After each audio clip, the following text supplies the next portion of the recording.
찬란한 대영제국의 시대를 열었던 두 명의 영웅을 만났습니다. 트래펄가 해전을 승리로 이끈 넬슨 제독과 워털루 전투에서 승전보를 울린 웰링턴 공작. 사실 그들의 목표는 프랑스가 나온 불세출의 영웅 나폴레옹으로부터 영국을 지키는 것이었죠.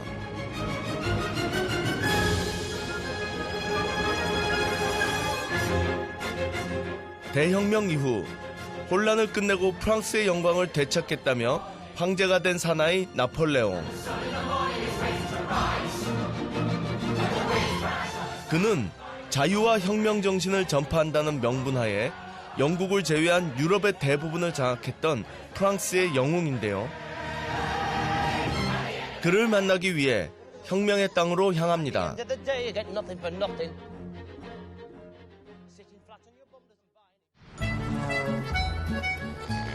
18세기 세계사를 뒤바꾼 두 개의 혁명이 있었습니다. 그중 하나는 영국의 산업혁명이고 다른 하나는 프랑스의 대혁명이죠. 오늘의 여정은 프랑스 대혁명이 나온 불세출의 영웅 나폴레옹의 흔적을 찾아 파리에서 시작합니다.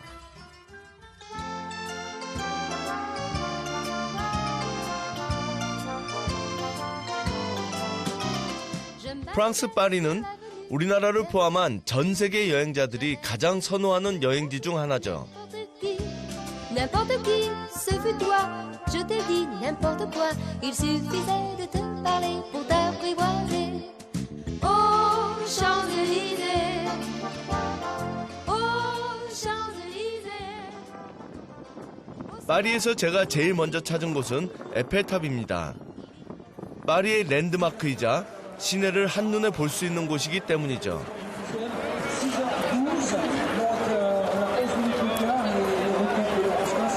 진짜 어마어마한 크기입니다.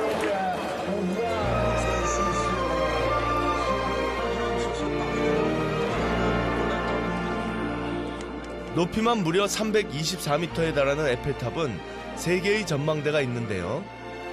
먼저 110여 미터 위에 있는 두 번째 전망대에 올랐습니다.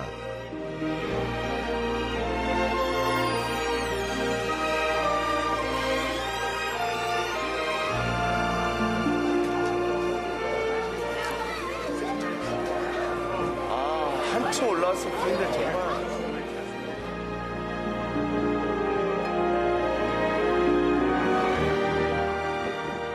센강이 흐르는 파리 시내 저녁이 시원스럽게 펼쳐져 있는데요.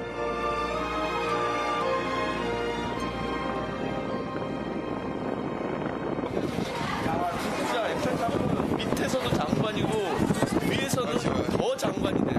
정말 역시 파리의 명물이고 프랑스를 대표하는 건축물 같습니다. 제가 사실 에펠탑을 너무 좋아하거든요. 정말로 에펠이 이 1889년에 프랑스 대혁명 100주년을 기념해서 이 건물을 지을 때 정말 파리의 지식인, 예술인, 시민들이 엄청 반대를 했었거든요. 이런 흉물스러운 괴물을 파리 한가운데 준다는 게 말이 되냐.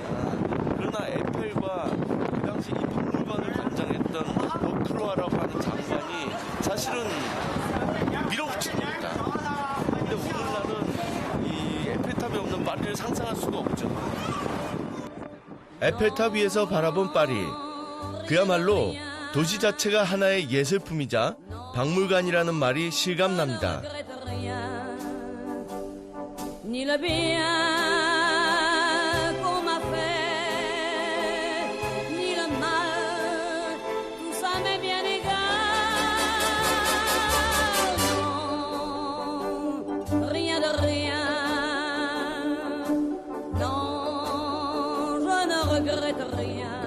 제가 이제 맨 꼭대기층으로 올라갈 참입니다. 위는 어떤 모습일지 정말 궁금한데요. 에펠탑의 꼭대기에는 세 번째 전망대가 있는데요. 그 높이가 무려 270여 미터나 됩니다. 이야.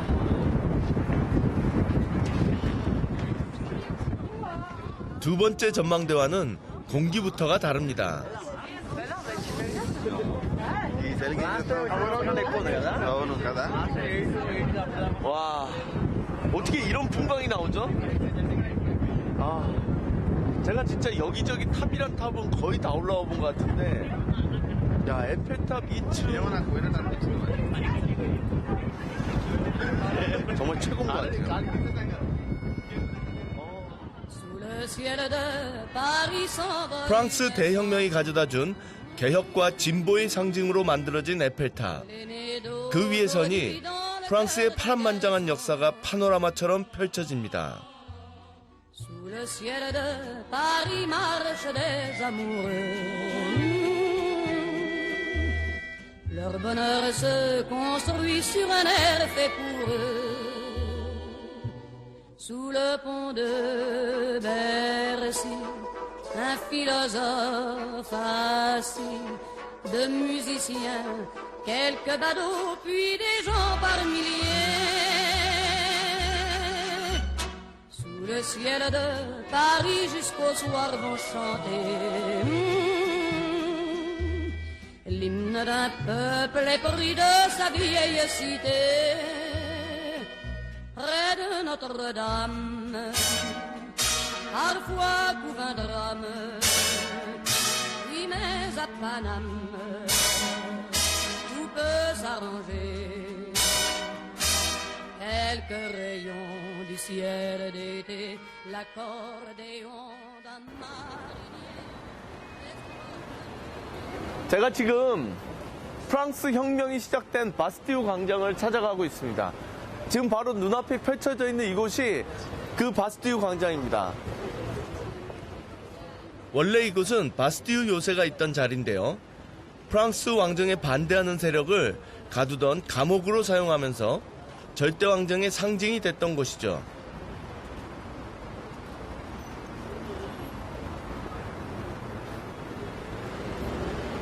바로 이곳이네요.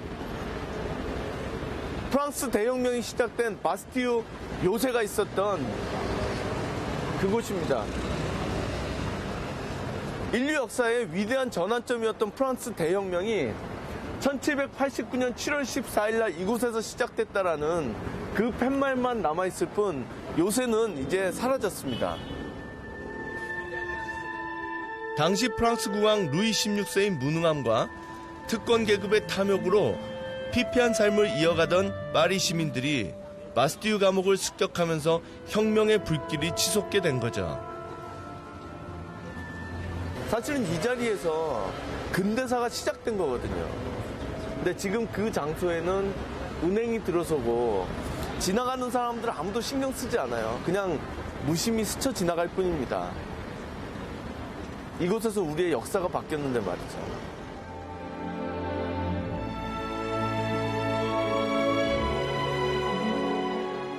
사람은 나면서부터 자유롭고 평등하다.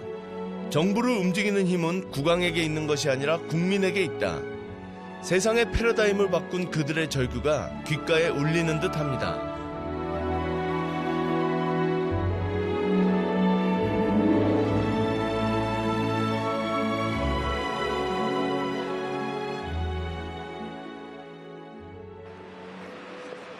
세상을 뒤바꾼 프랑스 대혁명을 잉태한 곳은 바로 이곳이었습니다.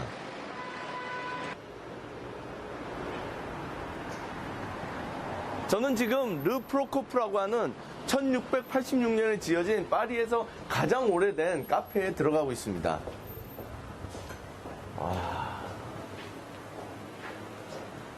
이 벌써 범상치가 않은 게 지금 이 나폴레옹의 모자입니다. 나폴레옹은 이곳에서 하루에 커피 10잔을 마실 정도였답니다. 모자는 커피값으로 두고 간 것이라는 전설 같은 얘기가 전해 내려옵니다. 제가 지금 들어가고 있는 이곳이 장자크 루소의 살롱입니다. 정말로 어떻게 보면 프랑스 혁명의 중요한 사상적 토대를 제공했던 사람인데 이 문의 좌우에 이 카페의 단골 손님들이었던 사람들의 명단이 쫙 있거든요. 세계 최초의 문학 카페였던 이곳은 프랑스 대혁명을 이끌었던 혁명가와 철학가, 문학가가 모여 그들의 생각을 나누고 공유했던 곳입니다. 이곳은 정말 프랑스 대혁명과 관련된 굉장히 다양한 자료들을 가지고 있는데 지금 여기에 있는 이것들은 이 루이 16세라고 하는 프랑스의 마지막 왕과 왕비였던 마리 앙뚜아네트가 서로 주고받았던 최후의 순간에 주고받았던 그런 편지들이 이곳에 남아 있습니다. 여기 마리 앙뚜아네트라는 사인이 선명하게 남아 있네요. 이곳은 루이 16세와 마리 앙뚜아네트를 단두대의 이슬로 사라지게 한 혁명의 아지트였습니다.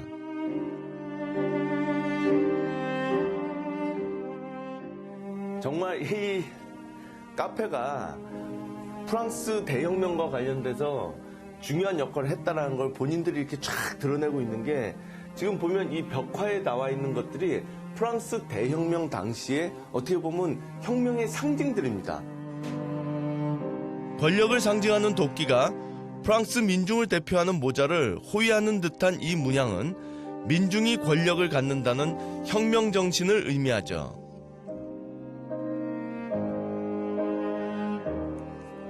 이 카페의 다락방은 마라의 방이라 불리는데요. 마라는 프랑스 대혁명 당시 맹활약을 했던 급진적인 혁명가였습니다. 제가 지금 와 있는 이곳이 마라의 방입니다. 마라의 살롱. 이 카페에서 가장 위에 있는 가장 숨겨진 그런 다락방인 거죠. 그러니까 어떻게 보면 혁명이라는 거는 기존의 체제에 대해서 대항하는 거잖아요. 그러니까 당연히 그들은 이런 다락방에 은밀히 모여서 프랑스 대혁명을 기획했던 겁니다. 그리고 지금 여기 제 뒤편으로 보이는 이런 것들은 그들이 이제 회의를 마치고 나서 어떻게 보면 왕정을 타도하고 자유와 평등을 획득하자라고 하는 자기들의 구호를 프린트물로 만들어서 파리 시민들한테 나눠주기 위한 그런 도구들이거든요. 왕이 없는 공화 정치가 바로 자유와 평등의 나라다 라고 주장했던 혁명가들. 이들이 주도한 프랑스 대혁명은 당시 왕이 없는 세상을 상상할 수 없었던 유럽 사회에 지대한 영향을 끼쳤습니다.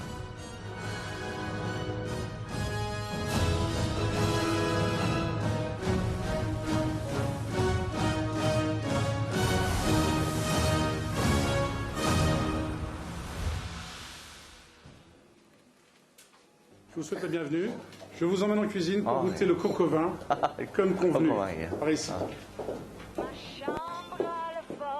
프랑스 대혁명의 요람이라 해도 과언이 아닌 이곳에 오면 꼭 맛봐야 할 요리가 있답니다. 와인에 빠진 수탉이란 뜻의 꼬꼬뱅이죠.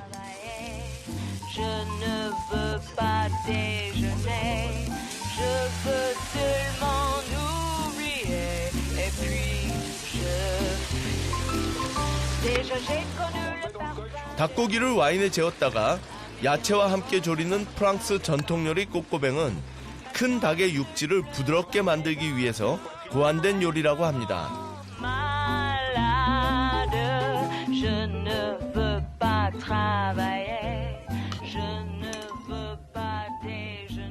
이 요리엔 재밌는 일화가 전해지고 있는데요.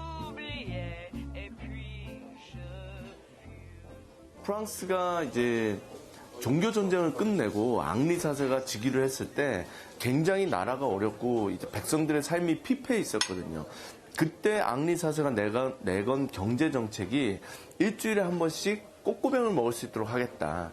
일주일에 한 번씩 백성들이 고기를 먹을 수 있도록 하겠다. 근데 이제 그때 먹을 수 있는 고기가 닭고기밖에 없는 거예요. 그러니까 결국은 가장 서민적인 음식인 거죠.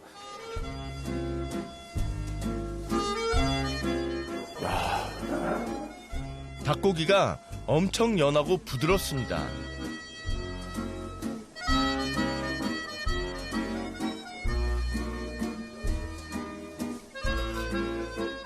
절로 미소가 지어지는 맛입니다. 아주 맛있어요. 특히 굉장히 부드럽고 이 와인 향기가 고기를 아주 잘 이렇게 감싸 안아주는데요.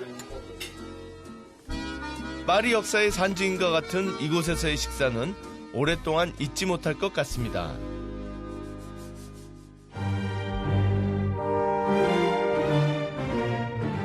바스티유에서 시작된 프랑스 대혁명은 나폴레옹에 의해 완성되는데요.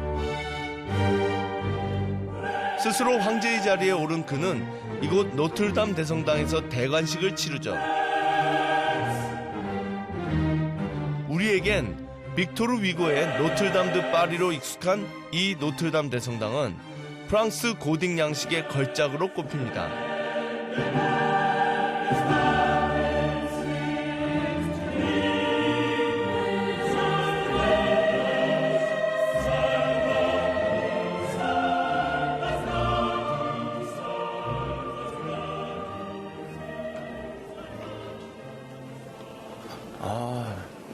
정말 장엄한데요. 이 웅장하면서도 숙연한 분위기가 역시 노트르담 대성당 나와요.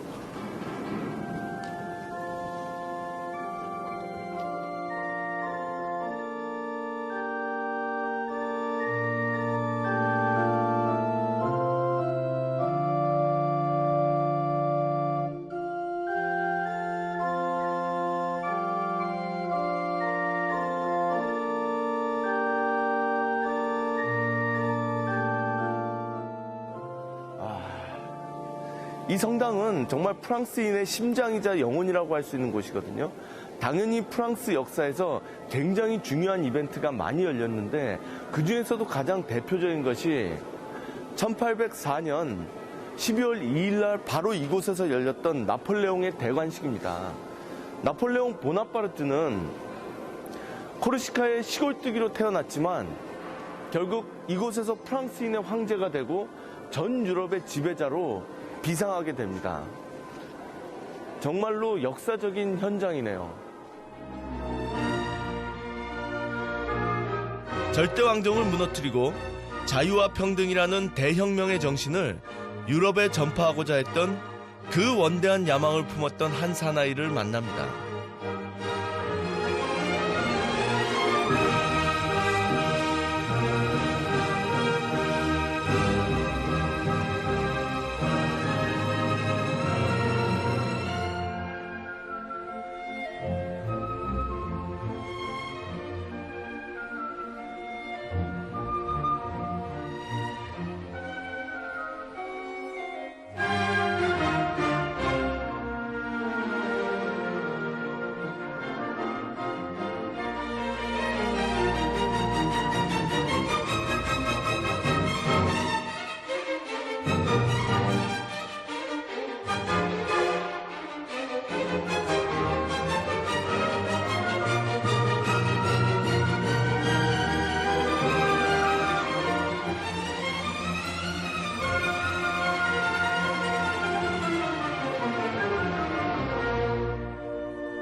코르시카 출신으로 황제의 자리에까지 오르지만 결국 유배지에서 쓸쓸히 생을 마친 나폴레옹.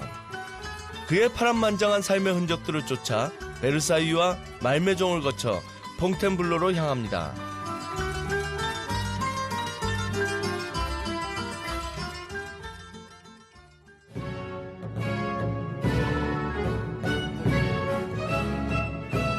파리 남서쪽에 위치한 베르사유는 프랑스 절대왕정의 상징인 태양왕 루이 14세가 지은 호화로운 궁전과 정원으로 유명하죠. 나폴레옹의 흔적은 이곳 베르사유 궁전의 전쟁의 방에서도 만날 수 있는데요. 프랑스 왕이었던 루이 필립이 이 나폴레옹을 비롯한 어떤 프랑스 역사의 영광스러운 장면들을 재현함으로써 이 프랑스 국민들에게 애국심과 정권에 대한 어떤 충성심을 불러일으키기 위해서 만들어진 방이거든요. 이 33개의 그림이 있는데 그 중에 자그마치 7개가 나폴레옹과 관련된 것들입니다. 오스트리아에서 대승을 거둔 바그람 전투와 천하무적의 프로이센 군대를 대파한 예나 전투 등은 그의 천재적인 군사적 재능을 보여주는 전쟁인데요. 프랑스의 영광을 되찾겠다며 황제가 된 사나이, 나폴레옹은 정광석화처럼 유럽 전역을 장악하면서 권력의 핵심으로 떠오르죠. 지금 바로 이 눈앞에 있는 게 아우스트랄리츠라고 해가지고 1805년 12월 2일 날 이 나폴레옹이 오스트리아를 상대로 대승을 거둔 전투거든요. 참 재밌는 게 나폴레옹이 황제가 되는 게 1804년 12월 2일입니다. 정확하게 1년 뒤에 대륙에서의 패권을 확정짓는 결정적인 승리를 거두는데 그게 바로 이 전투죠. 그래서 사람들이 12월 2일은 나폴레옹에게 행운의 날이다 이렇게 얘기하거든요. 지금 이 방도 나폴레옹과 관련된 방인데 특히 지금 제 눈앞에 나폴레옹의 그 유명한 대관식 그림이 걸려 있네요.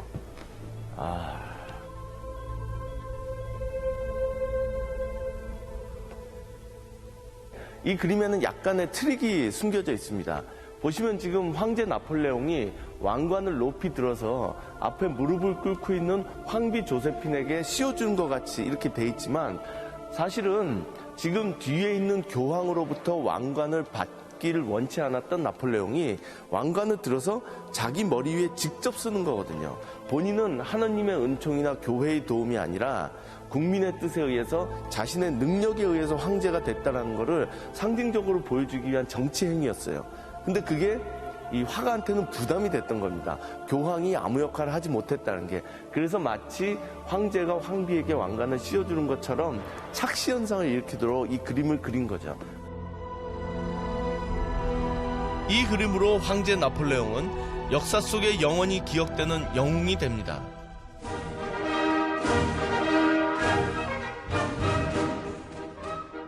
황제 대관식을 나폴레옹과 함께한 조세핀은 그의 첫 번째 아내죠.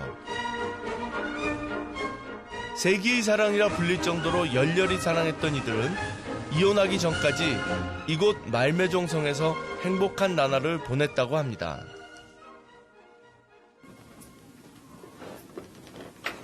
이야,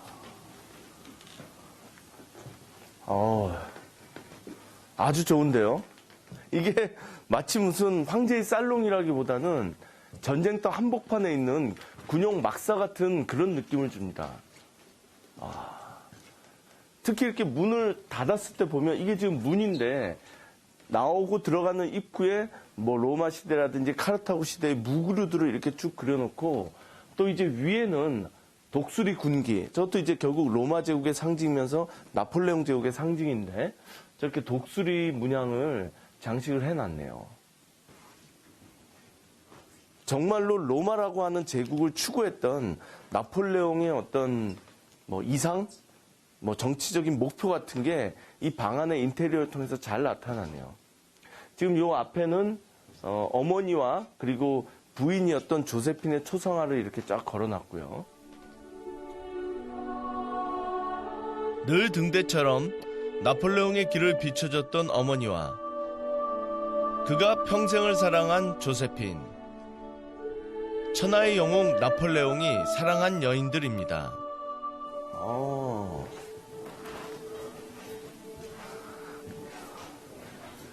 여기는 서재네요.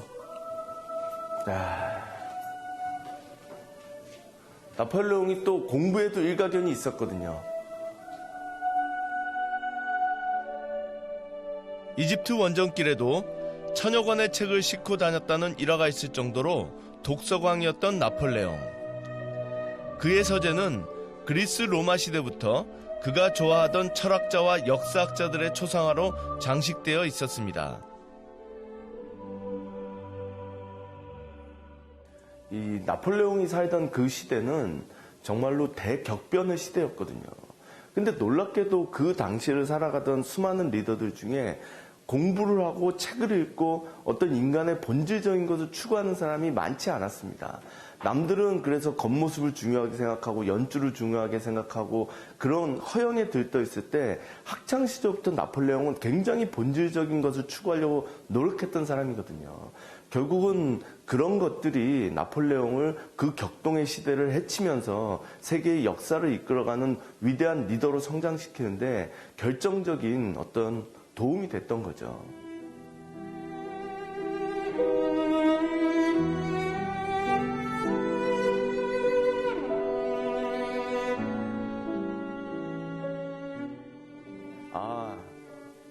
이 그림 정말 유명한 그림이죠.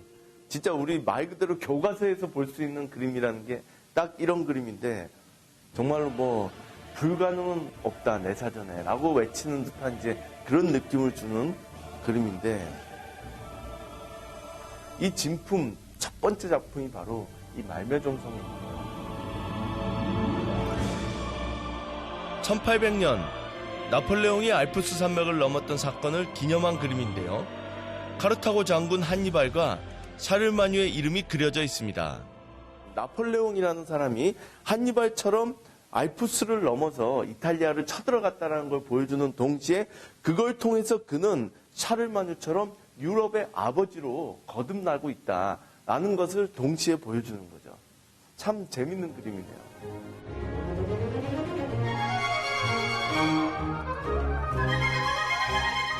스스로 황제가 된 사나이, 영원한 영웅의 이미지를 갖고 있는 나폴레옹은 참 소박한 사람이었던 것 같습니다. 이곳이야말로 정말 나폴레옹 황제의 가장 은밀한 공간인 침실이네요.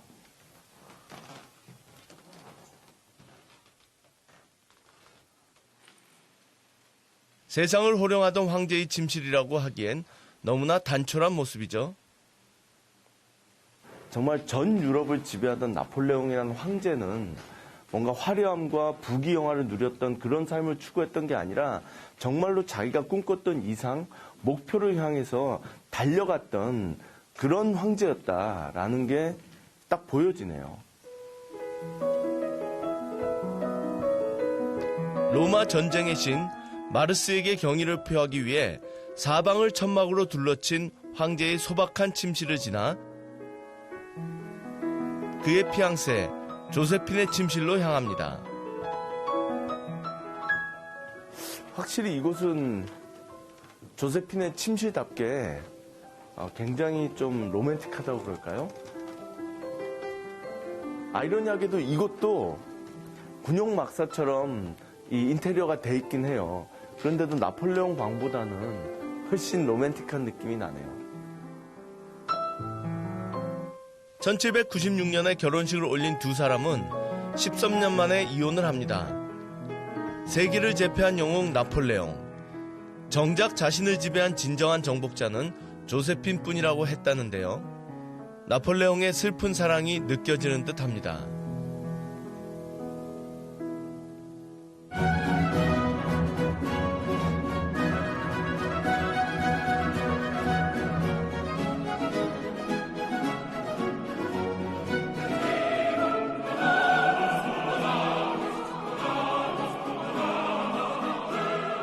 파리 남동쪽에 위치한 퐁텐블로 궁전.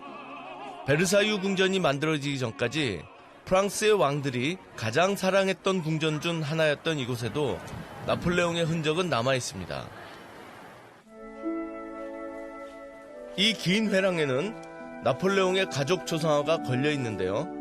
그 중에서도 가장 눈여겨볼 그림은 역시 나폴레옹의 초상화입니다. 여기 이제 나폴레옹의 가장 당당한 어떤 그림이 한 점 걸려 있네요. 나폴레옹의 권력과 권위를 한껏 뽐내는 이 그림에는 자신이 가진 권력이 어디로부터 나오는지를 극명하게 보여주고 있습니다. 이 그림의 굉장히 특징적인 것은 나폴레옹이 본인의 권력을 상징하는 여러 가지 이 왕관이라든지 지팡이라든지 보주 같은 것을 보여주고 있는데 그 중에서 법전이 있다는 겁니다. 결국은 나폴레옹의 중요한 업적 중에 하나는 프랑스 대혁명이 가져다준 자유와 평등 그리고 재산권의 확보라고 하는 가치들을 법을 통해서 그것이 뿌리내릴 수 있도록 했다는 거거든요. 본인도 자신의 권력의 가장 중요한 근거가 법전이다라는 것을 이 그림을 통해서 보여주고 있는 겁니다. 나폴레옹의 업적은 전쟁의 승리보다 세계 3대 법전으로 뽑히는 이 법전이라고 할 수 있죠. 제가 지금 이 나폴레옹 권력의 프랑스 왕실 권력의 어떻게 보면 핵심인 구중궁궐 안으로 들어가고 있습니다.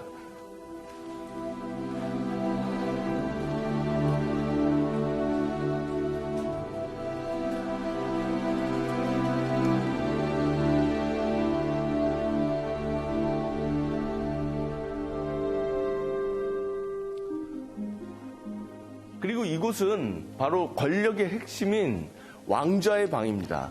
지금 이 한가운데에는 왕자가 놓여 있는데 원래는 프랑스 왕실의 왕자가 놓여 있었겠죠. 그러나 나폴레옹이 권력을 잡은 다음에는 나폴레옹을 상징하는 왕자가 놓여 있고요. 그리고 이제 대신들이 이곳에서 이렇게 등받이가 없는 의자에 꼿꼿이 허리를 세우고 서서 황제의 권력 앞에, 왕의 권력 앞에 자신의 몸을 숙였던 그런 공간입니다. 이곳은 앙리 4세부터 루이 16세까지 사용했던 왕의 침실이었는데요. 나폴레옹 시대의 왕자의 방으로 바뀌었죠. 나폴레옹을 상징하는 일벌 모양의 엠블럼이 들어가 있는 왕자와 제국을 상징하는 독수리가 인상적인 방입니다. 1804년 황제의 자리에 오른 나폴레옹. 그가 통치했던 10년 동안 프랑스의 국력은 절정에 이르게 됩니다.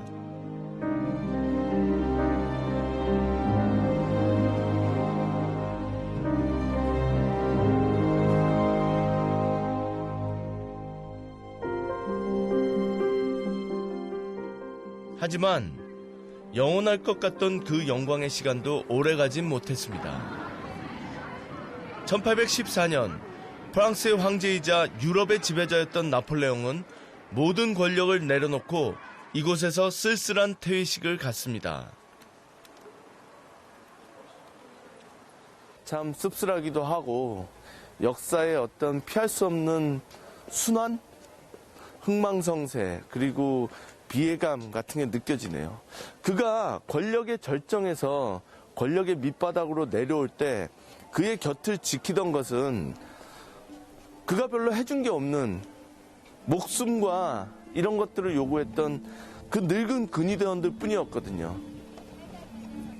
참 많은 것을 느끼게 해주는 그런 곳입니다.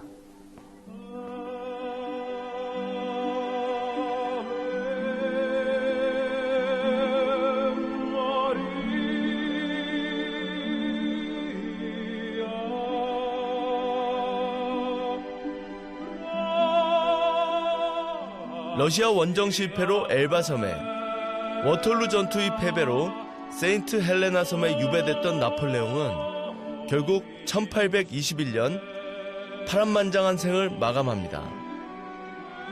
이곳은 그의 유해가 안치된 앵발리드 교회입니다. 이야, 규모가 진짜 엄청나네요.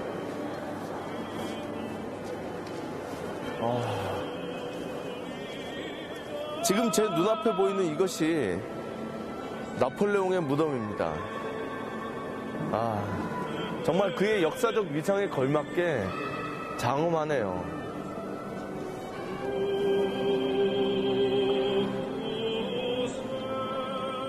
지금 그의 무덤을 둘러싸고 있는 수많은 여신상들은 승리의 여신상들입니다. 그가 유럽 전역에서 승리를 거뒀다는 것을 상징적으로 보여주고 있는 거죠. 그리고 이 바깥쪽 벽에는 나폴레옹이 거뒀던 수많은 업적들이 표현되어 있습니다. 정치적으로, 경제적으로, 사회적으로, 교육적으로 그가 얼마나 위대한 업적을 남겼느냐라는 게 잘 나타나 있죠. 1789년 시작된 프랑스 대혁명. 오늘날 근대사회를 열었다고 하는 이 정치적 격변이 나폴레옹이라는 전설적인 지도자를 낳았고 그의 죽음으로 위대한 한 시대가 막을 내립니다. 역사를 넘어 신화로 남은 사나이 나폴레옹. 그는 떠났지만 그의 이야기는 역사가 계속되는 한 영원히 남을 것입니다.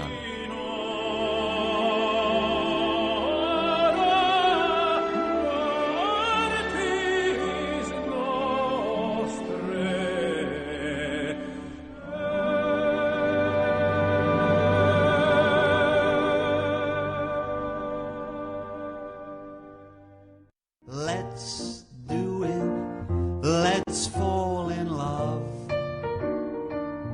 In Spain the best upper sets do it.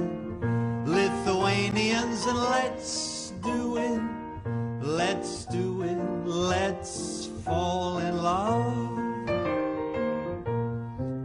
Dutch in old Amsterdam Très bien. do it, not to mention the Finns.